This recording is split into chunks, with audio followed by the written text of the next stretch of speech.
তুমি কি কখনো ভেবে দেখেছো একটি বক্ররেখার নিচের এলাকা কিভাবে বের করা যায়? আজকের ভিডিওতে আমরা শিখব কিভাবে ইন্টিগ্রেশনের সাহায্যে আমরা যে কোনো কার্ভের নিচের এরিয়া খুব সহজে বের করতে পারি।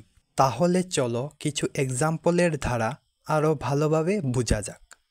প্রথম প্রশ্ন, y² = x, বক্ররেখা এবং x=1, x=4, সরলরেখাদ্বয় এবং x অক্ষ দ্বারা সীমাবদ্ধ প্রথম পাদে অবস্থিত অঞ্চলের ক্ষেত্রফল নির্ণয় করো। প্রথমে যা দেওয়া আছে তা লিখে নিলাম।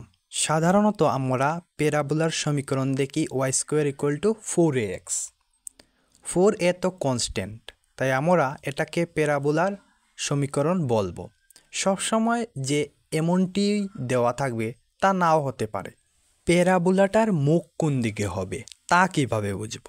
সবসময় মনে রাখবে, যদি এক্সের উপর কোনো প্রকার পাওয়ার থাকে না তাহলে প্যারাবোলাটার মুখ হবে ডান দিকে, আর যদি y² উপর কোনো প্রকার পাওয়ার থাকে না তাহলে প্যারাবোলার মুখ হবে উপরের দিকে। এখন দেখতে হবে অধিবৃত্তের ক্ষেত্রফল কী হবে। যদি দেখো প্রশ্নে x অক্ষ বলা থাকে তাহলে হবে ইন্টিগ্রেশন y dx অধিবৃত্তের ক্ষেত্রফল। সুতরাং প্রথম পাদে অবস্থিত অঞ্চলের ক্ষেত্রফল integration x = 1 to 4 √x dx। √xকে আমরা কি লিখতে পারি? x⁴ dx। এখন x⁴ এর ইন্টিগ্রেশন কি ছিল? x⁴ + 1 বাই 1/2 + 1, তাছাড়া লিমিট তো আছেই। তারপরে লিখতে পারি x⁴ বাই 3/2 লিমিট। এখন 3/2কে ভাগ থেকে গুণে পরিবর্তন করলে 2/3 x⁴ লিমিট 4 to 1, আপার লিমিটে 4, লোয়ার লিমিটে 1 বসালাম। তারপরে আনসার আসলো 14/3।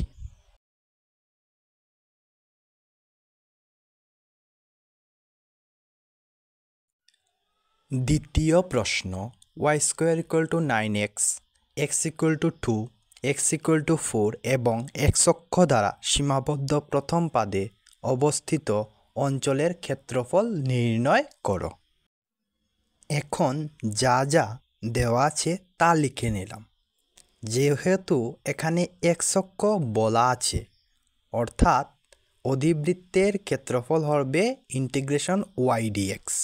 যেহেতু এক্সের উপর কোনো প্রকার পাওয়ার নেই, অর্থাৎ প্যারাবোলার মুখ হবে ডান দিকে, লিমিট হবে 2 থেকে 4।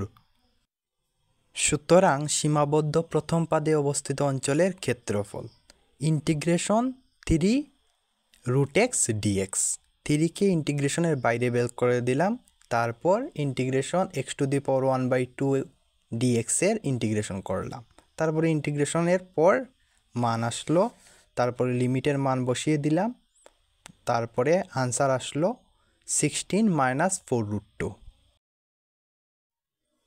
তৃতীয় প্রশ্ন, x² = 4y, y=2, y=4 এবং y অক্ষ দ্বারা সীমাবদ্ধ প্রথম পাদে অবস্থিত অঞ্চলের ক্ষেত্রফল নির্ণয় করো।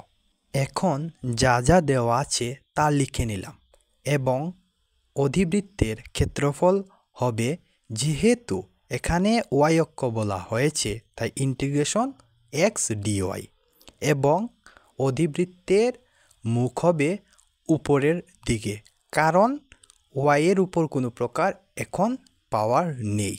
সুতরাং সীমাবদ্ধ প্রথম পাদে অবস্থিত অঞ্চলের ক্ষেত্রফল integration y = 2 to 4 2 √y dy।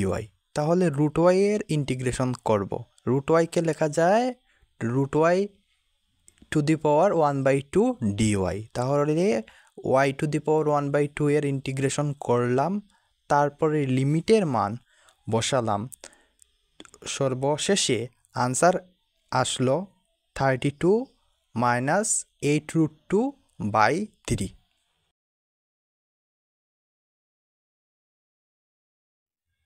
চতুর্থ প্রশ্ন X square by 16 plus Y square by 9 equal to 1 উপবৃত্ত দ্বারা সীমাবদ্ধ অঞ্চলের ক্ষেত্রফল নির্ণয় করো। উপবৃত্ত দু প্রকার হতে পারে, এক হতে পারে ভার্টিক্যাল, এক হতে পারে হরিজন্টাল।